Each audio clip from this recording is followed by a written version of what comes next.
देखिए, हिंदुस्तानी अवाम मोर्चा के राष्ट्रीय कार्यकारिणी की बैठक में यह निर्णय लिया गया कि हम एनडीए में इंटैक्ट रहेंगे, एनडीए के साथ और मजबूती से सरकार का दामन थामे रहेंगे। लेकिन जो जनता से जुड़े मामले हैं, उन मामलों को आग्रहपूर्वक सरकार से अवगत कराते रहेंगे और उनसे अनुरोध करेंगे कि जो जनता की समस्याएं हैं उसका समाधान किया जाए। साथ ही हमारे नेता श्री जीतन राम मांझी जी ने अपने अध्यक्षीय संबोधन में इस बात का भी जिक्र किया कि जो हमारे चुनावी घोषणा पत्र के बाद थे उनको भी हम लागू कराने के लिए तत्पर हैं। हम ये नहीं करते हैं कि सिर्फ घोषणा पत्र में चीजों को लिख दें और उसको उतारे नहीं। कई घोषणाएं हैं जिसको राज्य सरकार ने पूरा कर दिया है, कई और मामले हैं जिनको हम राज्य सरकार से आग्रहपूर्वक लागू कराने के प्रयास में लगे हुए हैं। चाहे शिक्षक अभ्यर्थियों का मामला हो, एएसबी का मामला हो, वकीलों की समस्याओं हो, पुलिसकर्मियों की समस्याएं हैं, होमगार्ड की समस्याएं हैं, गरीबों की समस्याएं हैं, ठेकेदारी में आरक्षण का मामला है, प्राइवेट सेक्टर में आरक्षण का मामला है, जुडिशरी में आरक्षण का मामला है। ये तमाम मामला जनता से जुड़े हुए मामले हैं और उन मामलों को हम लगातार उठाते रहेंगे।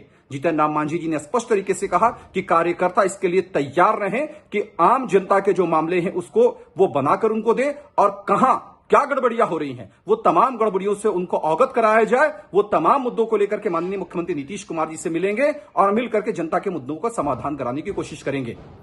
देखिए, भारतीय जनता पार्टी के एमएलसी टुन्ना जी पांडे के बयान की हिंदुस्तानी अवाम मोर्चा निंदा करता है। हमारा स्पष्ट मानना है कि बिहार में एनडीए के नेता आदरणीय नीतीश कुमार जी हैं और नीतीश कुमार जी के खिलाफ किसी भी तरह का बयान हम बर्दाश्त नहीं कर सकते हैं। हम भारतीय जनता पार्टी के शीर्ष नेतृत्व से अनुरोध कर रहे हैं कि टुन्ना जी पांडे पर अविलंब कार्रवाई करें। रही बात उपेंद्र कुशवाहा जी के ट्वीट की, तो एक चीज स्पष्ट है कि अगर जब हमारे नेता पर कोई सवाल खड़ा करेगा तो उसका ईंट का जवाब पत्थर से दिया जाएगा। आज के परिप्रेक्ष्य में एनडीए के नेता सर्वनेता नीतीश कुमार जी हैं और अगर उनके ऊपर में कोई आरोप लगा रहा है तो निसंदेह हमारी सरकार पर आरोप लगा रहा है और वो आरोप Bharatiya Janata party, Janata Dal United, VIP party और हिंदुस्तानी अवाम मोर्चा के ऊपर में है। तो हम ऐसे आरोप किसी भी कीमत पर बर्दाश्त नहीं कर सकते हैं। ग्राउंड स्तर पर मजबूत होगी और पार्टी का विस्तार होगा। दूसरी बात थी कि जो 34 निर्णय हमारी पार्टी की स्थापना काल से जो 34 निर्णय हैं वो निर्णय लागू कराने के लिए हम लोग सरकार से आग्रह करेंगे और समय समय पर आग्रह करते रहेंगे, चाहे प्रधानमंत्री जी के स्तर से हो, चाहे माननीय मुख्यमंत्री जी के स्तर से हो। हम लोग उन निर्णयों को लागू कराने के लिए आग्रह करते रहेंगे और माननीय मुख्यमंत्री जी को उन्होंने धन्यवाद दिया है कि कुछ निर्णय उन्होंने पूरा किया है। जैसे ठेकेदारी में आरक्षण की बात है, उसको बढ़ाने की भी बात उन्होंने कहा है। मैंने 34 निर्णय जो हमारे हैं वो निर्णय पर हमारी जो मुख्य आइडियोलॉजी है उस पर हम कायम रहेंगे। तीसरी बात है वैक्सीनेशन के लेकर जो दलित और गरीब वैक्सीनेशन से कहीं शंका है और कहीं दूर रहते हैं, उस वैक्सीनेशन को पूरा करें। इसके लिए हमारे राष्ट्रीय अध्यक्ष जी ने एक वीडियो मैसेज जारी करके सभी गरीबों से अपील किया है, सभी दलित भाइयों से अपील किया है कि वो ज़्यादा से ज़्यादा वैक्सीनेशन में भाग ले सकें ताकि महामारी पर हम काबू पा सकें। ये सब मुद्दे थे। बाकी संगठन स्तर पर हम अपने पार्टी को कैसे विस्तारित कर सकते हैं, संगठन स्तर पर कैसे हम अपने पार्टी को मजबूत कर सकते हैं, कैसे ज़्यादा से ज़्यादा सदस्य बना सकते हैं, इन सब बातों पर विचार हुआ और कैसे लोगों से कोरोना काल में हम जुड़ सकते हैं। उस स्तर के लिए हम वर्चुअल मीटिंग के माध्यम से हम अपने कार्यकर्ताओं को जोड़ें, जिला स्तर पर जोड़ें, प्रखंड स्तर पर जोड़ें। इसके लिए कार्य योजना बनाने को कहा गया है। एक स्टेट लेवल टीम बनेगी और मॉनिटरिंग करेगी कि कैसे हम अपने कार्यकर्ताओं को जोड़ सकते हैं। और आने वाले समय में आप देखेंगे कि हम ज़्यादा से ज़्यादा कार्यकर्ताओं के साथ एक साथ वर्चुअल माध्यम से जुड़ेंगे। और दूसरी बात है, जो हमारे कार्यकर्ता जो गरीब हैं, जो उनके ऊपर कोई भी परेशानी हो रही है, कोई अत्याचार हो रहा है, चाहे कोई कठिनाई उनको है, वो जिला अध्यक्ष को दायित्व दिया गया है कि वो सब जगह से वर्चुअल माध्यम से बात करके उन सारी परेशानियों को, उन सारी जो उनकी शंका है वो ला करके राज्य स्तर पर दे, ताकि राज्य स्तर पर हम सब मिल करके उसको एड्रेस करें, उसको समाधान खोजें और ताकि हम अच्छी तरीके से गरीबों की जो हमारी पार्टी की मुख्य आइडियोलॉजी है उस पर हम काम कर सकें और उसको हम आगे बढ़ा सकें।